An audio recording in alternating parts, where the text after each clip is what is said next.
बहुत से लोग कह रहे हैं ये उड़ा तो था सफेद रंग का चंद्रयान-3, लेकिन ऊपर सुनहरा दिख रहा है। अब आप सोचिए ऐसा क्यों हुआ, ये मैं आपको बताने जा रहा हूं कि ये दिख तो कुछ और रहा था, ऊपर दूसरी शक्ल में। अगली तस्वीर दिखाइए। ऊपर ऐसा नजर आ रहा है, ये जो आप देख रहे हैं ये आपको ऐसा नजर आ रहा है, इसे ये है प्रोपल्जन। ये हिस्सा जो आप देख रहे हैं ये है लैंडर। ये पैर देख रहे हैं, 1 2 3 4, ये ऐसे ही चक्कर लगा रहा था अब तक। अभी ये उतरने के लिए चांद पे पूरा घूमेगा 90 डिग्री, फिर नीचे उतरेगा सतह पर। ये पीछे सतह देख रहे हैं, अब तक ऐसे चक्कर लगा रहा था। ये प्रोपल्जन है। आज जो अलग हुए हैं, ये हिस्सा इधर अलग हुआ है और ये हिस्सा इधर अलग हुआ है। अगली तस्वीर दिखाइए जरा। ये आप देख रहे हैं, ये है प्रोपल्जन। अगली तस्वीर दिखाइए प्लीज। ये है लैंडर। प्रोपल्जन ये लैंडर है, ये नीचे लैंड करेगा। ये नीचे पैर देख रहे हैं, सीधा हो गया अभी। अगली तस्वीर दिखाइए जरा। अब ये है रोवर। अंदर से ये जो आपने को इससे पहले लैंडर दिखाया, उसके अंदर से रोवर निकलेगा। इसमें पैर देख रहे हैं, इसमें ये व्हील लगे हुए हैं जो चांद पर चलेगा। ये निकलेगा, वो चांद पर उतरेगा, ये अंदर से निकलकर चलेगा। आइए अब मैं आपको बताता हूं ये अलग कैसे हुआ। जो आपने देखा था यहां से उड़कर जाते हुए चंद्रयान, वो अंतरिक्ष में जाकर, आसमान में जाकर जुदा कैसे हो गया। अब मैं आपको दिखा रहा हूं, ये देखिए, आप देख रहे हैं 62 किलोमीटर, रॉकेट के दोनों किनारे अलग हो गए 62 किलोमीटर पर। ये जो दोनों कॉर्नर आप देख रहे हैं, ये 62 किलोमीटर पर अलग अलग हो गए। 2 मिनट बाद ही अलग हो गए थे। यहां से उड़ने के बाद बंगाल की खाड़ी में दोनों हिस्से जाकर गिर गए। आगे कौन सा हिस्सा गया, ये ऊपर देख रहे हैं, 114 किलोमीटर पर ये ऐसा हो गया। दूसरा हिस्सा पेलोड फेयरिंग अलग हो गया, इसे कहते हैं PFS 3। तो ये PFS जो है 3 मिनट बाद अलग हो गया। 2 मिनट बाद ये अलग हुआ, तीसरे मिनट पर ये अलग हो गया। ये हिस्सा जीरो ग्रेविटी पर अंतरिक्ष में रहा, यानी अंतरिक्ष तक पहुंच गया। फिर वायुमंडल से होते हुए नीचे आया, थोड़ा नीचे आया, वायुमंडल पार करते ही खाक हो गया बचा हुआ हिस्सा। यह हिस्सा जलकर खाक हो गया, यानी धरती तक सिर्फ राख ही आ पाई, क्योंकि इतनी स्पीड में आता है कि नीचे आते आते इतना गर्म हो जाता है कि राख हो जाता है। अब देखिए यह भी टूटा अगले हिस्से में। यह देखिए टूट के क्या हुआ, 175 किलोमीटर पर यह ऐसा हो गया। तीसरा हिस्सा कोर इंजन अलग हो गया और 5 मिनट बाद मुख्य इंजन भी अलग हो गया। यह हिस्सा भी काफी देर तक अंतरिक्ष में रहा और धरती पर आने से पहले खाक हो गया। अब यह निकल कर आया है 179 किलोमीटर पर, इससे भी यह निकल आया। क्रायोनिक इंजन भी अलग हो जाता है। 16 मिनट बाद यह चंद्रयान से अलग होता है। यह हिस्सा भी कुछ देर अंतरिक्ष में तैरता है, फिर वायुमंडल से होते हुए नीचे आता है। तब तक चंद्रयान धरती की कक्षा में पहुंच जाता है और फिर चंद्रयान अकेले सफर पर आगे बढ़ जाता है। अब यह अकेले सफर कर रहा है, यह पूरा हिस्सा सिर्फ ऊपर तक पहुंचाने के लिए था। अब यह हिस्सा सफर कर रहा था। आइए अब मैं आपको दिखाता हूं कि आखिर जो चंद्रयान है, इसके जो तीनों हिस्से हैं ये कौन से हैं। ये समझना जरा कॉम्प्लिकेटेड है, इसलिए आपको सरल करके मैंने बताया था। अब मैं बताने जा रहा हूं कौन सा हिस्सा कहां है। वो धरती आप देख रहे हैं, पृथ्वी, ये चांद है। अब मैं आपको बताता हूं, जो प्रोपल्जन आप बार बार सुन रहे हैं, आपके लिए थोड़ा कठिन होगा समझना, ये प्रोपल्जन क्या बला है। ये जो आप देख रहे हैं चांद के चक्कर लगाते हुए पीले रंग की वस्तु, इसी को कहते हैं प्रोपल्जन। ये चंद्रयान का सबसे बड़ा हिस्सा होता है। ये एक बॉक्स जैसी संरचना है जिसके एक ओर सोलर पैनल भी लगा हुआ है और ऊपर बड़ा सिलेंडर है।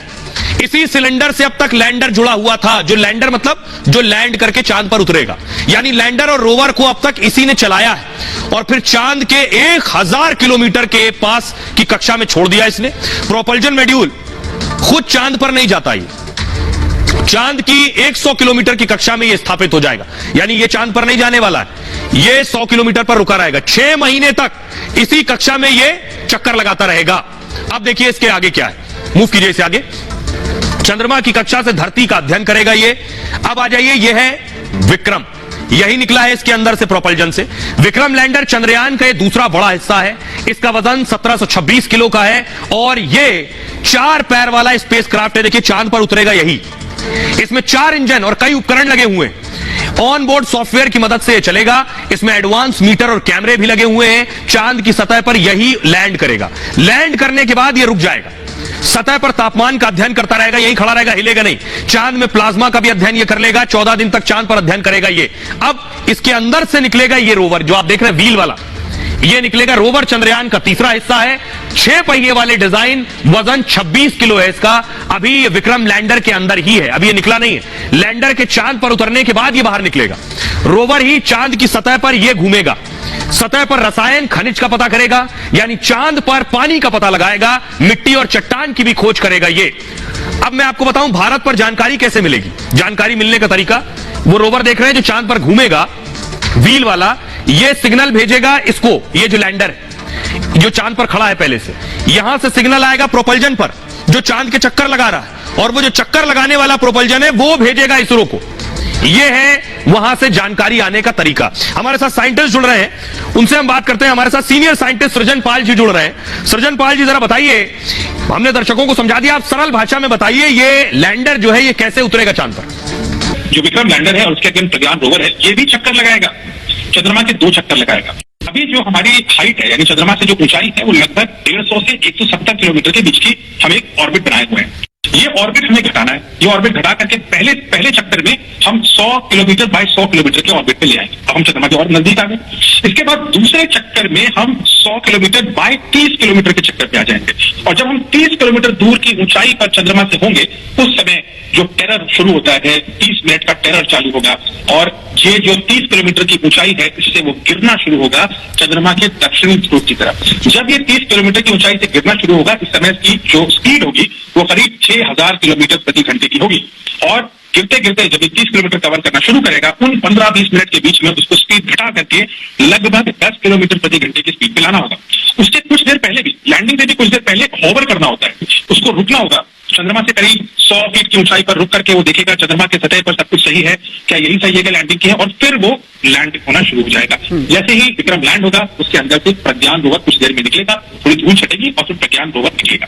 प्रज्ञान रोवर फिर चंद्रमा का एक दिन यानी कि 28 पृथ्वी के दिन तक ये रोवर काम करेगा, क्योंकि उसको सूरज की रोशनी से चलता है।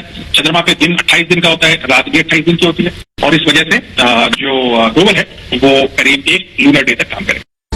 जी, सृजन पाल जी आपके पास आएंगे। दर्शकों को मैं सबसे पहले बताऊं ये कहां उतरने वाला है। जिस जगह उतरने वाला है वो तस्वीर दिखाइए जरा मून साउथ पोल की। ये आप देख रहे हैं मून साउथ पोल की जो तस्वीर है, वो तस्वीर मैं आपको दिखा रहा हूं कि ये जो साउथ पोल है, इस साउथ पोल पे बहुत से गड्ढे, और ये जो गड्ढे हैं, ये गड्ढे ही सबसे बड़ी चुनौती है। दक्षिणी ध्रुव पर लैंडिंग क्यों खास है? यहां अब तक कोई दुनिया का दूसरा देश नहीं उतरा, इसलिए खास है। आपको बताऊं, चांद के दक्षिणी ध्रुव पर पहुंचना आसान नहीं है। इस साइट पर चांद की सबसे पुरानी और मोटी मोटी परतें, चांद का हिस्सा पूरी तरह से गड्ढों से भरा है। चांद पर पाए जाने वाले इन गड्ढों को क्रेटर्स कहते हैं, और यह हिस्सा पृथ्वी के अंटार्कटिका की तरह ठंडा रहता है। अंटार्कटिका पृथ्वी का दक्षिणतम महाद्वीप है, जहां का 98% हिस्से में बर्फ पाई जाती है। अंटार्कटिका में 2 किलोमीटर मोटी परत बर्फ फैली हुई है। ऐसे ही चांद का दक्षिणी ध्रुव भी है, बेहद ठंडा रहता है। इस हिस्से में सूर्य की रोशनी भी नहीं पहुंचती है। यहां का तापमान -200 डिग्री के नीचे तक चला जाता है। अनुमान यह है कि यहां बर्फ के रूप में पानी मिल सकता है। पानी के साथ ही यहां खनिज के होने की भी संभावना है। इसरो के 2008 के मिशन के दौरान यहां पानी मिलने के संकेत मिले थे। नासा यह मानता है कि इस हिस्से में प्राकृतिक संसाधन मौजूद हैं। भारत अपने मिशन में सफल हुआ तो चांद से जुड़ी चौंकाने वाली जानकारियां मिल सकती हैं। आज तक चांद के इस हिस्से में, दक्षिणी ध्रुव में, कोई नहीं पहुंचा। भारत इकलौता देश होगा जो इस हिस्से में पहुंचेगा, और यह नया इतिहास बनेगा।